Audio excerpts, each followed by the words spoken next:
ब्राह्मण है, कौन दलित? गोरा दलित हो सकता है, काला ब्राह्मण हो सकता है। हो सकता है कभी जब आर्य यहाँ पर आए तो रंग का भेद रहा हो, लेकिन आज इतना मिक्स हो चुके कि कोई रंग के आधार पर या नस्ल के आधार पर कोई नहीं बता सकता।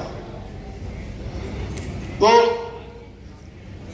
और एक और अंतर है, जितने भी भेदभाव हैं उनको कभी किसी भी धर्म ने सपोर्ट नहीं किया है। ये जाति भेदभाव ऐसा है जिसका कि धर्म जो है, धर्म के आधार पर या धर्म की आड़ लेकर जो ग्रंथ रचे गए हैं उनके द्वारा इसको समर्थन किया गया है।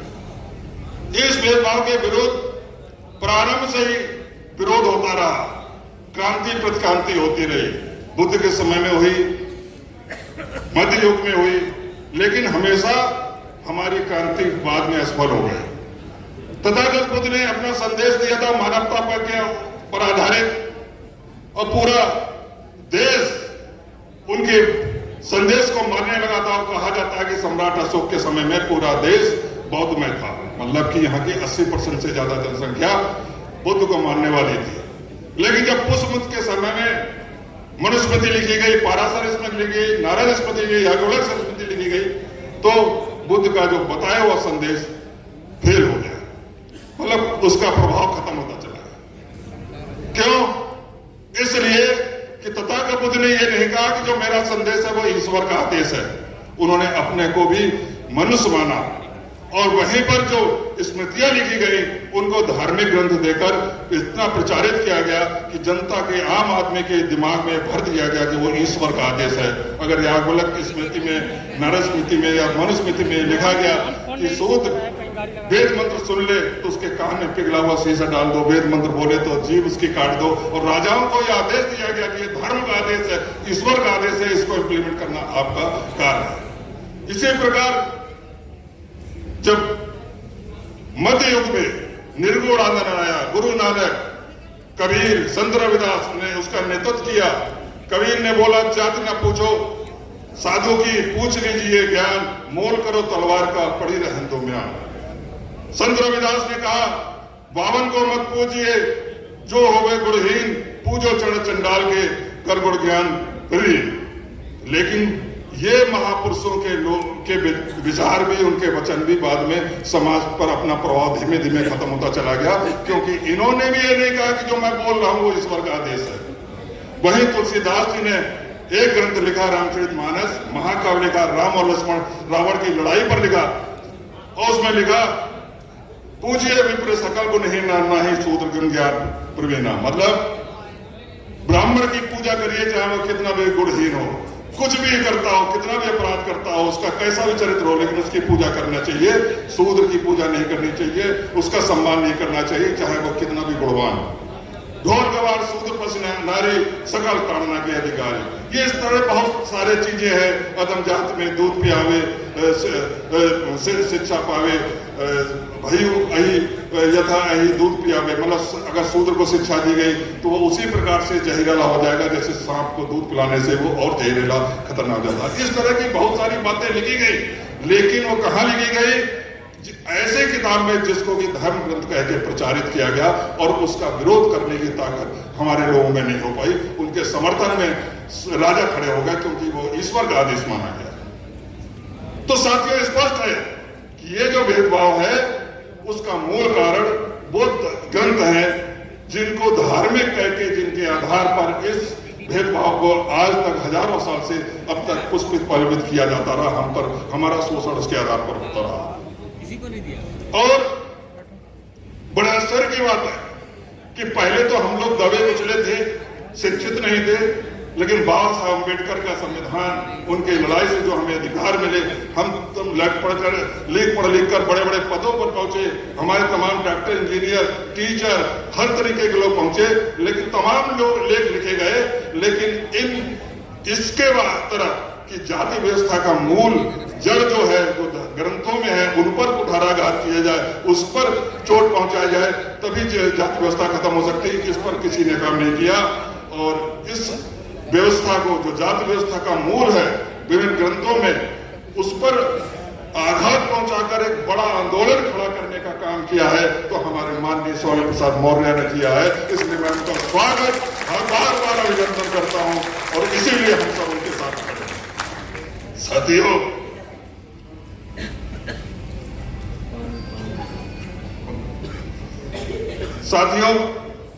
ऐसा नहीं है कि जाति भेदभाव पहले था आज खत्म हो गया है। चाहे रोहित वेमुला का मामला देख लीजिए, शिक्षण संस्थानों में आज भी हमारे स्टूडेंट्स के साथ भेदभाव होता है।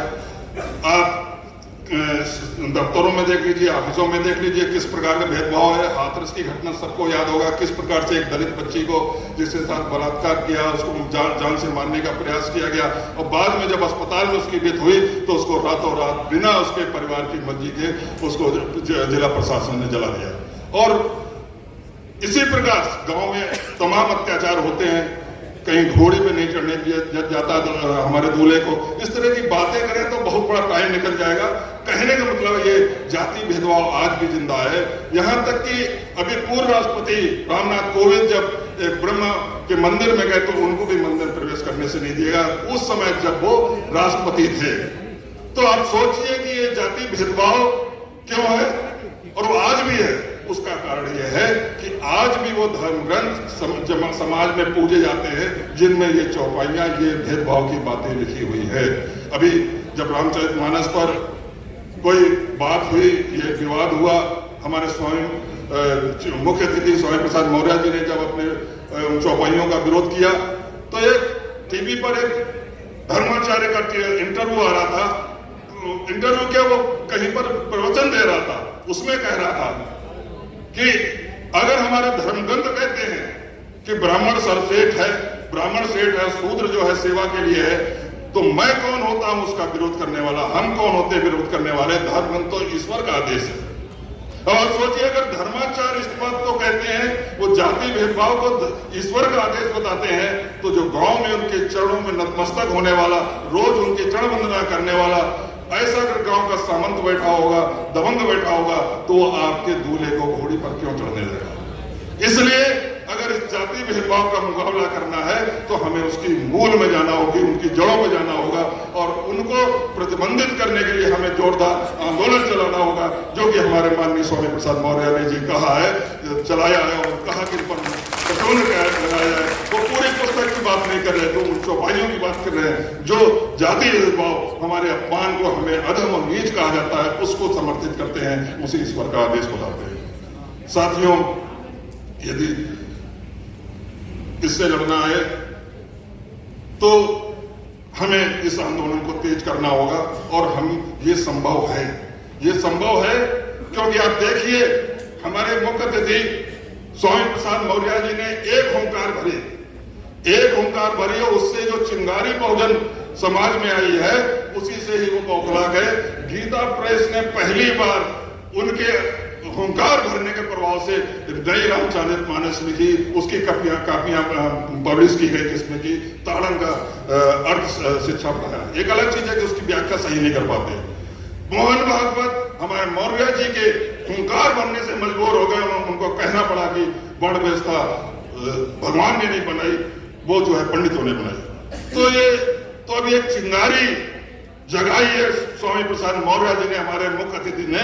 अगर बहुजन समाज उनके साथ पूरा खड़ा हो जाए तो चिंगारी आग बन जाएगी और ये हिंदू राष्ट्र का सपना खतरे पड़ जाएगा, नष्ट हो जाएगा, हवा में उड़ जाएगा। इसलिए हमें अपने मौर्य जी का साथ देना है। हमसे कहा जाता है कि आप दूसरे धर्म के बारे में क्यों नहीं बोलते हो? हम दूसरे धर्म के बारे में क्यों बोले? हमें नीच और अधम किसी कुरान में नहीं बोला गया, बाइबल में नहीं बोला गया, तो जहां बोला गया हम तो उसी का विरोध करेंगे। और इसलिए इन बातों पर जो कहते हैं कि नहीं दूसरे धर्म पर बोलिए, हम उससे बिल्कुल सहमत नहीं। और इस मामले पर मैं पूरे तरीके से अपने स्वामी प्रसाद मौर्य जी के साथ हूं। हमारी लड़ाई किसी धर्म से नहीं है, किसी देवी देवता से नहीं है। हमारी लड़ाई उन धर्म ग्रंथों को बहाना बनाकर जो हमें अधम नीच कहा जाता है, जाति भेदभाव कहा जाता है, उसका विरोध करना है। उसके लिए हम खड़े हैं।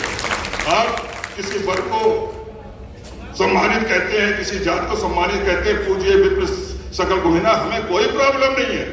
लेकिन जब हमारी प्रॉब्लम तब शुरू होती है जब आप उसकी दूसरी लाइन बोलते हैं, ना ही सूद गुण ज्ञान फिरवीना। मतलब आप अपने को ऊंचा उठाओ, लेकिन हमारी कीमत पे क्यों हमें नीचा देकर क्यों उठा रहे हो?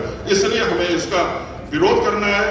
और मैं अपने पूरे इस हाल की ओर से तमाम जो विभिन्न जिलों से लोग आए हैं उनकी ओर से अपने मुख्य अतिथि स्वामी प्रसाद मौर्य जी को विश्वास दिलाता हूं कि अगर आप इसी तरह आगे बढ़ते रहिए जाइए, पूरा बहुजन समाज आपके साथ है। मानवर काशीराज का जो आंदोलन बिखर गया था उसको पुनर्जीवित करने का टाइम आ गया है और उसका नेतृत्व एक बहुत ही सशक्त आवाज वाला, सशक्त नेतृत्व देने वाला मानवर स्वामी प्रसाद मौर्य के रूप में बैठा है। हमें उनके साथ खड़ा होना होगा। साथियों, इसी के साथ मैं अपनी बात समाप्त करता हूं और मैं फिर से मुख्य अतिथि का स्वागत करता हूं, अभिनंदन करता हूं। सभी को जय भीम, नमो बुद्धाय।